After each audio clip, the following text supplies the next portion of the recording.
9월 21일 금요일 김성수의 시시각각입니다. 오늘은 긴급 진단으로 시작하겠습니다. 국토교통부가 수도권에 330제곱미터 규모의 신도시 4곳에서 5곳을 조성하는 내용, 또 거기에 무려 17곳의 신규 주택 공급을 포함한 수도권 주택 공급 확대 방안을 발표했습니다. 자세한 내용은 김주란 서울디지털대학교 부동산학과 교수와 전화 연결로 확인해 보도록 하겠습니다. 김 교수님 나와 계시죠?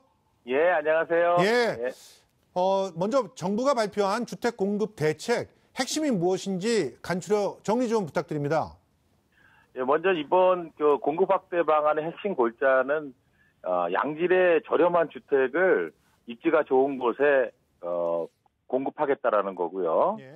그런데 이번에 1차 발표에 담긴 세부 내용을 살펴보면요. 먼저 이제 서울시에 도심 구 성동구치소 등 11곳에 1만 호를 공급하고 경기도 광명 하안동 등 5곳에 17,000호, 그리고 인천에 7,800호를 우선적으로 공급한다고 발표를 했고요.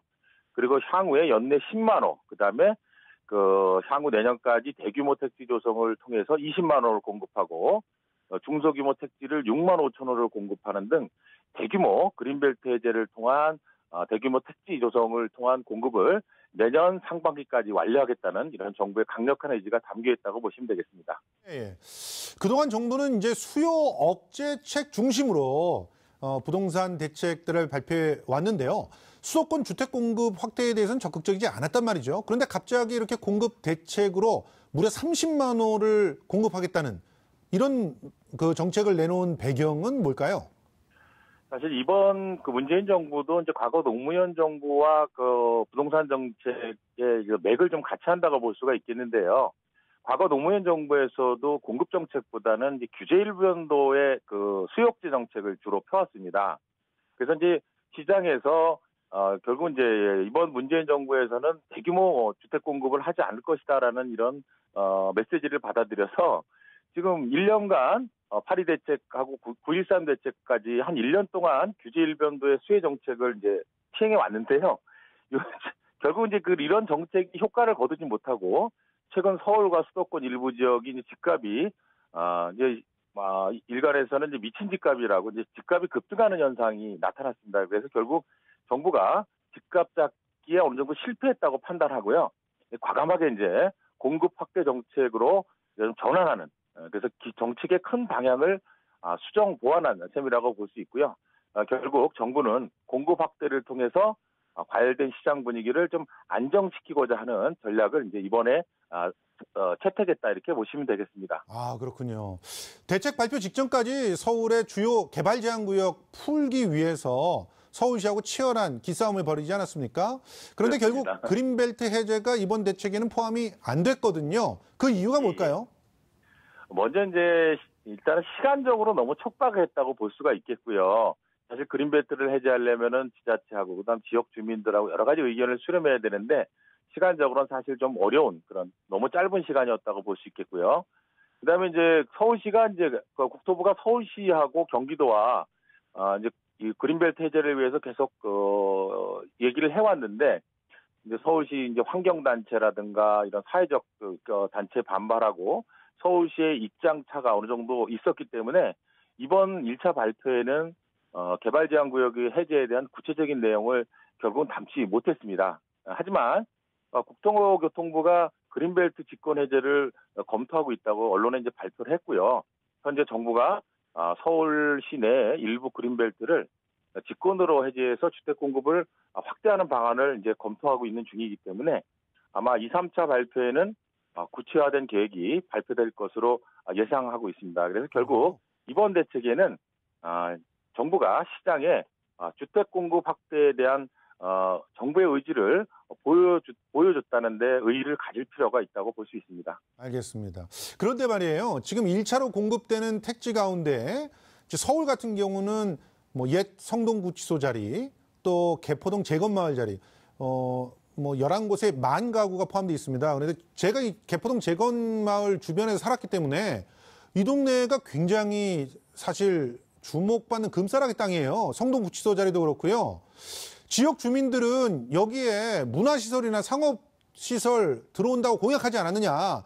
그리고 공공 임대주택으로 주기는 아까운 땅 아니냐. 이런 반대 여론이 있단 말이죠. 예. 뭐 이런 현상은 뭐 과거에도 많이 나타나고 있죠. 원래 이제 원래대로면은 서울시에서 이 지역에 복합 문화시설을 이제 계획하고 있었던 곳이기 때문에 이제 주민들이 좀 반발을 하고 있어서 개발 과정상에 다소 어려움이 있을 것으로 예상이 됩니다. 그래서 뭐 지금 오늘 기사를 보니까 반대위원회가 플랜카드를 걸고 이제 이것은 이제 박원순 시장이 공약을 깨트렸다 이렇게 뭐 굉장히 좀 반발을 하고 있고요. 또 이제 오늘 이제 또 서울시청에서 뭐 여러 가지 기자회견을 열었는데, 근데 이런 대부분의 이유가 지역 주민의 이제 이런 여러 가지 이유에 대해서도 이해가 되지만 결국 이제 공공임대주택과 공공분양주택이 들어서면서 일어나게 될 집값 하락에 대한 우려가 가장 큰 반대 이유인 것으로 생각이 됩니다. 그래서 이런 부분은 이제 정부와 서울시가 지역 주민을 설득을 해서 우리가 공적인 부분의 이런 사업에 대해서 정부가 좀 적극적으로 대응할 필요가 있지 않나 이렇게 생각을 합니다. 예. 자, 그러면 마지막 질문입니다. 정부의 공급 대책 어떻게 평가하시는지요? 그 부동산 시장 안정에 정말 효과가 있을까요? 두 가지 의견이 있습니다. 먼저 이제 효과가 없다는 의견이 있는데 결국 이제 당초 기대했던 지금 공급 물량이 기대했던 것보다 적다. 그리고 이제 대규모 그린벨트 해제에 대한 공급에 대한 것도 공급 지역을 특정하지 못하고 물량을 특정하지 못했다는 부분. 그리고 우리가 특히 강남 및 서울 지역의 공급 물량이 기대보다 적었다. 그래서 시장에 미치는 효과는 아주 제한적일 것이다라고 얘기하는 전문가들도 있는데요. 저는 개인적으로 봤을 때 연내 2차 그리고 내년 상반기에 3차 발표를 통해서 아까 말씀하셨던 그린벨트 해제에 대한 4-5개의 대규모 택지 조성을 통해서 20만 원을 공급할 것으로 발표를 했고요. 만약 서울시가 이런 그린벨트 해제에 대해서 반대를 할 경우 직권해제라는 수단을 통해서 진행하겠다는 강력한 의지를 보여줬기 때문에 추가적으로 이제 주택 공급 방안이 곧 구체화될 것으로 예상이 됩니다. 그래서 이번 정책은 정부가 지금까지와는 다르게 과열된 시장을 안정시키기 위해서 주택 공급 정책으로 발빠르게 전환함으로써 주택 시장의 안정에 강력한 의지를 시장에 보여줬기 때문에요. 시장의 불안감을 해소할 것으로 보이고요. 따라서 추석 이후에는 과열된 시장이 빠르게 안정화될 것으로 개인적으로는 좀 예측을 하고 있습니다. 부디 이번에 이렇게 공급되는 주택들 때문에 나중에 공급 과잉 현상들은 일어나지 않기를 좀 간절히 바라겠습니다. 지금까지 김준환 서울디지털대 부동산학과 교수와 이야기 나눠봤습니다. 오늘 고맙습니다. 예, 감사합니다. 예.